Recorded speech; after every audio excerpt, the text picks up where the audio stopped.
The search for true hearts where a wealthy young man disguised as a homeless man in the quest of finding true love. In the heart of Ilobi, a thriving West African metropolis where skyscrapers kissed the clouds and markets pulsed with life, Tundediemi stood as a titan of industry.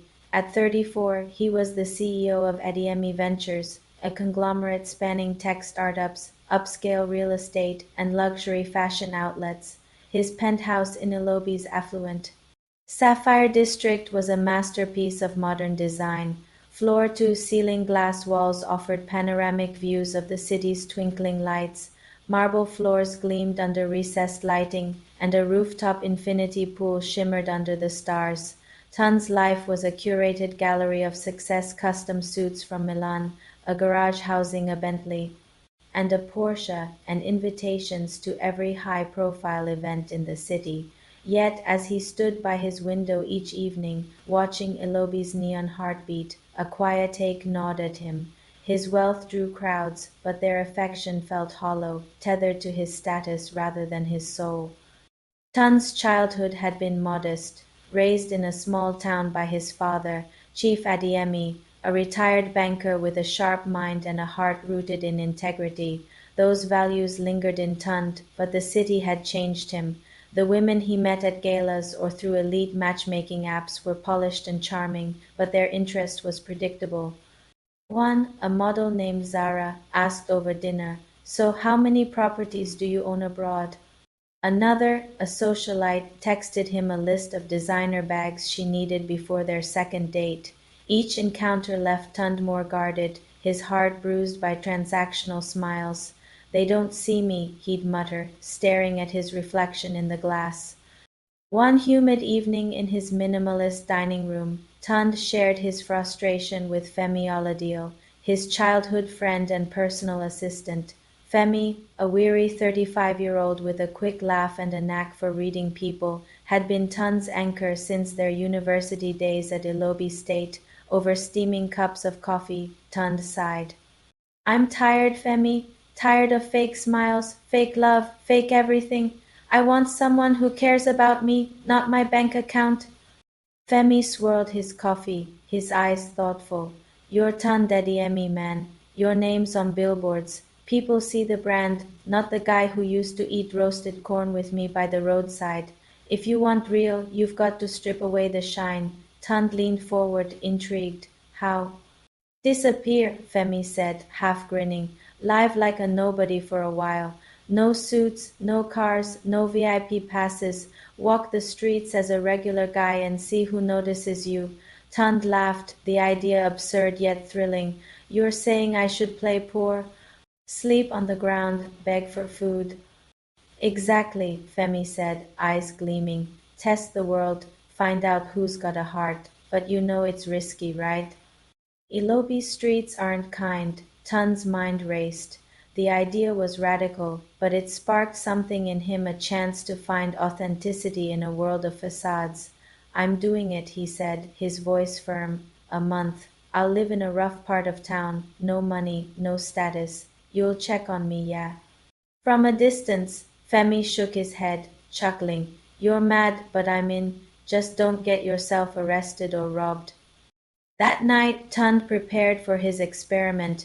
In his walk-in closet, he bypassed rows of tailored suits and pulled out a faded t-shirt and ripped jeans from a thrift store run he'd done as a dare years ago. He left his smartwatch, phone, and wallet in a safe, packing a small backpack with a tattered blanket, a spare shirt, and 5,000 naira, enough for a day's food. He rubbed charcoal on his hands and face to look weathered, traded his leather loafers for cracked sandals, and stood at his penthouse door. The city skyline glowed beyond the glass. "Here goes nothing," he whispered, stepping into the unknown. The next morning, Tund boarded a creaking Danfo bus to Okara, a gritty suburb on Ilobi's fringes. The air was thick with the scent of fried plantain, diesel fumes, and sweat. Motorcycles weaved through crowded streets, hawkers shouted over blaring horns, and children darted between stalls selling everything from second-hand phones. Two roasted yam, Tund found a spot near the bustling Okara market, sat on a cracked pavement, and placed an old tin cup before him. He lowered his head, blending into the chaos as a homeless man. The first day was a shock. Passers-by ignored him, their eyes sliding past as if he were part of the scenery. A fruit vendor sneered, "Lazy man, go find work." A group of teenagers laughed, kicking dust at him. One tossed a half-eaten bolly into his cup, snickering. Tun's pride stung, but he stayed silent, absorbing the invisibility. At night, he joined a group of homeless men under a flyover, their faces etched with stories of loss. The concrete was cold, the hum of traffic above relentless. Rats skittered nearby, and hunger gnawed at his gut. Yet he clung to his purpose, to find someone who saw beyond appearances. By the fourth day, Tund was weak, his lips chapped, his legs trembling. He sat against a graffiti-covered wall near a bus stop, his tin cup empty. Hunger blurred his vision, and he wondered if Femi was right, this was madness. Then a soft voice cut through the haze. "Hello, are you okay?" He looked up to see a young woman in a simple Ankara dress, her hair tied back in a neat ponytail. Her basket overflowed with unsold snacks, puff puff and chin chin she'd been hawking at the market. Her eyes, warm as a sunrise, held no pity, only concern. "I'm fine," Tund croaked, his throat dry. "Just hungry." She frowned, checking a small purse. "I sold out today, so I've got no cash, but hold on. I'll get you something from home. Stay here, please." She hurried off, her sandals slapping the pavement. Tund stared after her, stunned. No one had spoken to him with such care in days. 20 minutes later, she returned, panting, with a plastic bag. "Here," she said, handing him a foil container of jollof rice and a piece of fried chicken, still warm. "I cooked it this morning. Eat slowly, okay?" Tund opened the container, the spicy aroma hitting him like a wave. His stomach growled as he ate, the flavors grounding him. The woman sat on the curb beside him, unfazed by the dust. "I'm Lami," she said, smiling. "What's your name?" "Tund," he said, keeping it simple. "Thank you, this." "It means a lot." Lami waved it off. "No one should go hungry. Where do you sleep?" He hesitated under the flyover. Her eyes widened. "That place. It's dangerous, thieves, fights, everything. Wait here. Let me talk to my aunt." She stood, brushing her dress. "Don't move, Tund. I'll be back." Lami returned with Mama Said, a stout woman in her late 50s with hands rough from years of tailoring. Her eyes, sharp but kind, studied Tund. "You look like life's been hard on you," she said. "Lami says you need help. You can stay in our backyard shed, but you must stay quiet. My uncle and his second wife, Madame Kemi, can't. No, they're difficult." Tund followed them to a modest compound in a quieter corner of Okara. The house was a single-story structure with faded paint and a corrugated roof, surrounded by a low fence. Chickens clucked in the yard, and a small vegetable patch bloomed near the gate. The shed was tiny, with a tin roof, a single window, and a bare floor, but it was clean. Mama Said brought a straw mat, a bucket for washing, and a stern warning. "No noise, no wandering. We're risking a lot for you." That night Tund lay on the mat, the shed's walls creaking in the breeze. For the first time in days he felt safe. Lami's kindness, Mama Said's trust, they saw him, not a faceless beggar. Over the next week Lami sneaked him meals, egusi soup with fufu, pepper stew with yam, even a cold bottle of malt. They talked in whispers, her stories of market life painting a vivid picture. Lami, 27, dreamed of opening a catering business, saving every kobo from her snack sales. "I want to cook for people, make them happy," she said, her eyes bright. "Food brings people together." Mama Said, too, shared her story over a plate of boiled corn one evening. She'd joined the family late, after years of childlessness, marrying Lami's uncle, Babatand, who already had a second wife, Madame Kemi. When Mama Said finally bore Lami, Babatand had already bonded with Madame Kemi's daughter, Tola, born a year earlier. He Calls me plain, says Kemi's sophisticated, Mama Said said, stirring a pot. But I know my worth, Lami's my joy. Tun's heart warmed. Lami's laughter was genuine, her care selfless. He began to help around the compound, fetching water or sweeping the yard at dawn when no one was awake. One morning, as he carried a bucket, Lami caught him and grinned. You're not bad at this, Tund. Ever thought of being a houseboy? They laughed, their eyes meeting longer than necessary. But trouble brewed. Tola, 29, with a sharp tongue and a love for Instagram, noticed Lami's frequent trips to the shed. Her suspicions grew when she saw a bucket of water missing from the kitchen. Tola whispered to Madame Kemi, a tall woman with a penchant for loud jewelry and louder opinions. Lami's hiding something, Tola said. Smirking, she's sneaking food out back. I bet it's a boyfriend. Madame Kemi's eyes narrowed in my house. Let's find out. That evening, Tola knocked on the shed door, mimicking Lami's voice. Tund, it's me. He opened it and Tola gasped, her phone already recording. A man. Mama, come see. Madame Kemi and Babatand stormed out, Babatand wielding a broom. Who's this intruder? He roared, his voice echoing through the compound. Neighbors peeked over the fence, drawn by the commotion. Lami and Mama Said rushed to defend Tund. He's no thief. Lami cried, her voice trembling. We gave him shelter because he was starving. Madame Kemi sneered, hiding men behind my back. Disgraceful. Tola, still filming, added, he tried to flirt with me, I swear. Tund stood tall, his voice calm. I've done nothing wrong. Lami and Mama Said saved me when I had nothing. I respect them. The local community leader, Mr. Okon, arrived, drawn by the noise.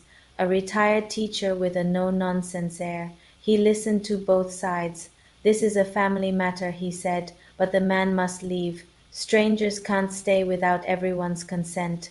Lami stepped forward, tears streaming. If Tund goes, I'm going too. Mama Said nodded. Her voice steady, and I'll follow. I'm tired of living under Kemi's shadow, treated like a servant in my own home. Babathan scoffed, his pride stung. Go then, you ungrateful lot. Madame Kemi smirked, whispering to Tola, good riddance. Lami and Mama Said packed their bags clothes, a sewing machine, a few pots and left with Tund, finding refuge in a small rented room owned by Mama Said's cousin, Auntie Bose, in a nearby estate. The new place was cramped, with peeling walls and a leaky roof, but it was theirs.